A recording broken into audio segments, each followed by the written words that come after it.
Hi friends, good morning. இன்றைக்கி வந்து நம்ம மார்னிங் பிரேக்ஃபாஸ்ட் என்ன பார்க்க போகிறோம் அப்படிங்கிறது தான் இந்த வீடியோவில் பார்க்க போகிறோம். இன்றைக்கி 4th டே. இன்றைக்கி காலையில் வந்து நான் சோளம் வச்சு பனியாரம் எப்படி செய்யலாம் அப்படிங்கிறது தான் இந்த வீடியோவில் நான் ஷேர் பண்ணியிருக்கேன். அது கூட வந்து கருவேப்பிலை சட்னியும் நம்ம எப்படி செய்யலாம் அப்படிங்கிறத பார்க்கலாம். ஓகேவா, வாங்க வீடியோக்குள்ளே போகலாம். Hi friends, good morning. இன்றைக்கி வந்து 4வது நாள் பிரேக்ஃபாஸ்ட்டுக்கு நம்ம என்ன செய்ய போகிறோம் அப்படிங்கிறதான் பார்க்க போகிறோம். அதுக்கு வந்து சோள பனியாரம் செய்ய போகிறேன். அதுக்கு ஊற வைக்க போகிறோம். அதுக்கு நான் வந்து சோளம் வந்து எடுத்து வச்சுருக்கேன், வெள்ளை சோளம். அது வந்து 1 டம்ளர் அளவுக்கு எடுத்துக்க போகிறேன்.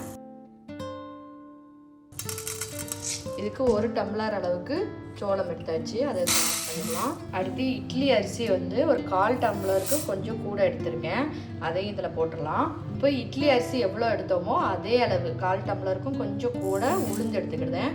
இதை வந்து கம்மியாக தான் போடுறதுனால எல்லாத்தையும் ஒன்றா ஊற போட போகிறேன். பனியாரம்னாலே நம்ம வெந்தயம் போட்டு ஊற வச்சா தான் நல்லாயிருக்கும். ஒரு 1/2 ஸ்பூன் அளவுக்கு வெந்தயம் போட்டுக்கிறேன். இப்போ இது எல்லாத்தையும் வந்து கழுவி நல்லா 2-3 தண்ணி விட்டு கழுவிட்டு அதுக்கப்புறமா தண்ணி ஊற்றி ஒரு 3 மணி நேரம் 4 மணி நேரம் ஊறினதுக்கப்புறமா நம்ம இதை மிக்சிலேயே வந்து ஈஸியாக அரைச்சிடலாம். அரைச்சி புளிக்க வச்சுட்டு நம்ம பனியாரம் ஊற்றினோன்னா சூப்பராக இருக்கும். இது பார்த்திங்கன்னா நார்ச்சத்து, சோளத்தில் பார்த்திங்கன்னா நார்ச்சத்து அதிகமாக இருக்குது. நம்ம வெயிட் லாஸ் பண்ணுறதுக்கு நார்ச்சத்து வந்து ரொம்ப அவசியம், அதுக்கு ஹெல்ப் பண்ணும். அதுக்கப்புறம் பார்த்திங்கன்னா நம்மளுக்கு மலச்சிக்கல் எதுவும் இருந்துச்சுனாலும் அதை தீர்த்து வைக்கிறதுக்கும் இந்த சோளம் வந்து ரொம்ப ஹெல்ப்ஃபுல்லாக இருக்கும். ஓகேவா, இப்போ நான் இதை கழுவிட்டு தண்ணி ஊற்றி வச்சுட்டு உங்களுக்கு காமிக்கிறேன்.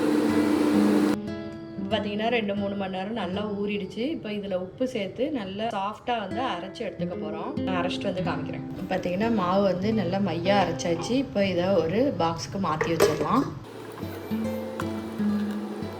இப்போ பாக்ஸுக்கு மாற்றியாச்சு. இப்போ இதை மூடி வச்சிடலாம்.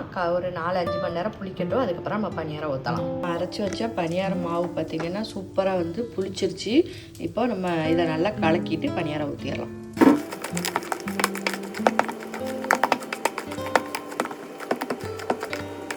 இப்போ பனியாரக்கல்ல அடுப்பில் வச்சு கொஞ்சம் எண்ணெய் வந்து தடவிட்டேன்.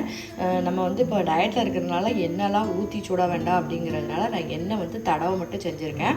நீங்கள் வந்து ஊற்றினாலும் லைட்டாக ஊற்றிக்கங்க. ஓகேவா, இப்போ பனியாரக்கல் வந்து காஞ்சிடுச்சு. இப்போ நம்ம ஊற்றிடலாம்.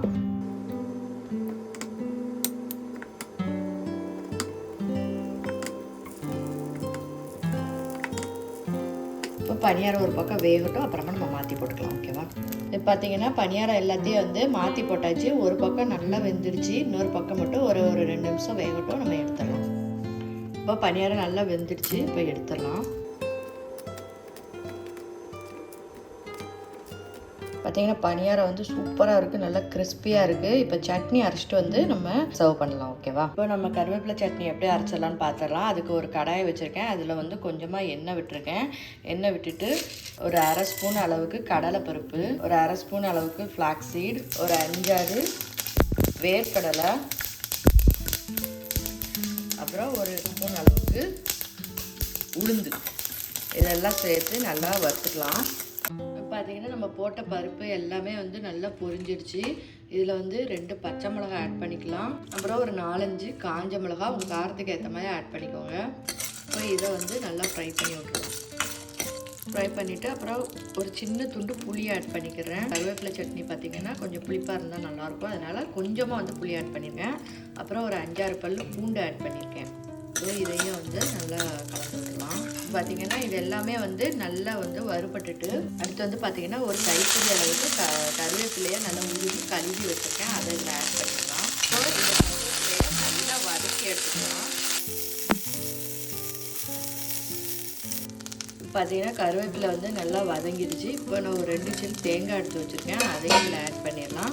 ஆட் பண்ணிவிட்டு இதை வந்து தேங்காவை போட்டுட்டு ரொம்ப நேரம் வதக்க வேண்டாம், சும்மா அந்த சூட்டில் ஒரு 2 வதக்கு மட்டும் வதக்கிட்டு இப்போ ஸ்டவ் ஆஃப் பண்ணிடலாம். இப்போ இதை ஆறினோடனே உப்பு சேர்த்து நம்ம சட்னி அரைச்சிட்டு வந்துடுவோம். பார்த்திங்கன்னா சட்னி சூப்பராக ரெடி ஆயிடுச்சு. நீங்கள் இதை தாளித்து ஊற்றினாலும் ஊற்றிக்கலாம். கொஞ்சம் நல்லெண்ணெய் விட்டுட்டு கொஞ்சம் கடுகு உளுந்து போட்டு தாளித்து இதில் ஊற்றிக்கலாம். நான் வந்து இன்றைக்கி தாளிக்கலை. இப்போது இந்த பணியாரத்தோடு சேர்த்து நம்ம சாப்பிடலாம். எப்போவுமே நம்ம வந்து சாப்பாடு சாப்பிடும்போது ஏதாவது ஒரு வெஜிடபிள்ஸ் அல்லது ஃப்ரூட்ஸு ஏதாவது ஆட் பண்ணிக்கணும்னு நான் சொல்லியிருக்கேன். ஆனால் வந்து இன்றைக்கி வந்து நான் ஏன் ஆட் பண்ணலை அப்படின்னு கேட்டிங்கன்னா, இதுவும் வந்து சோளமும் வந்து நம்மளுக்கு வந்து அதில் நிறைய சத்துக்கள் இருக்குது. அது மாதிரி கருவேப்பிலையிலையும் நம்மளுக்கு அதிகப்படியான சத்துக்கள் இருக்குது. அதனால இது போதும் அப்படிங்கிறதுனால தான் இன்னைக்கு காலையில் நான் வேறு எதுவும் எடுத்துக்கலை. உங்களுக்கு வந்து இது போக பத்தலை, வயிற்றுக்கு பத்தாத மாதிரி இருக்குது அப்படின்னா கொஞ்சமாக வந்து ஏதாவது ஒரு பயிரை வச்சு அதை ஆட் பண்ணிக்கோங்க. ஓகேவா? நான் இன்றைக்கி மத்தியானம் வந்து பயிர் வச்சு தான் ஒரு டிஷ் பண்ண போகிறேன் அப்படிங்கிறதுனால நான் இன்றைக்கி காலையில் பயிரும் எடுத்துக்கலை. எனக்கு இதுவே வந்து ஃபுல்லாக இருந்த மாதிரி இருக்கும். அதனால் நான் இன்றைக்கி மார்னிங் பிரேக்ஃபாஸ்ட்டு சோள பணியாரம் கருவேப்பிலை துவையல் வச்சு சாப்பிட போகிறேன். நீங்களும் வந்து இந்த ஹெல்த்தியான ரெசிபியை உங்கள் வீட்டில் ட்ரை பண்ணி பாருங்கள். இது பார்த்திங்கன்னா நல்ல கிறிஸ்பியாக, எண்ணெயே விடலாம், ஆனால் கிறிஸ்பியாக நல்லா சாஃப்டாக இருக்குது. உங்களுக்கு பார்த்தாலே தெரியும். நல்லா இந்த கருவேப்பிலை சட்னியில் தொட்டு சாப்பிட்டோன்னா அவ்வளோ டேஸ்ட்டாக இருக்கும். நான் இன்றைக்கி வந்து காலையில் பிரேக்ஃபாஸ்ட்டுக்கு இதான் சாப்பிட்டு என்ஜாய் பண்ண போகிறேன். நீங்களும் வந்து உங்கள் வீட்டில் ட்ரை பண்ணி பாருங்கள். ட்ரை பண்ணி பார்த்துட்டு எப்படி இருக்குன்னு கமெண்ட்ஸில் சொல்லுங்கள். ஓகே ஃப்ரெண்ட்ஸ், நெக்ஸ்ட்டு லஞ்ச் வீடியோவில் பார்க்கலாம். பாய்.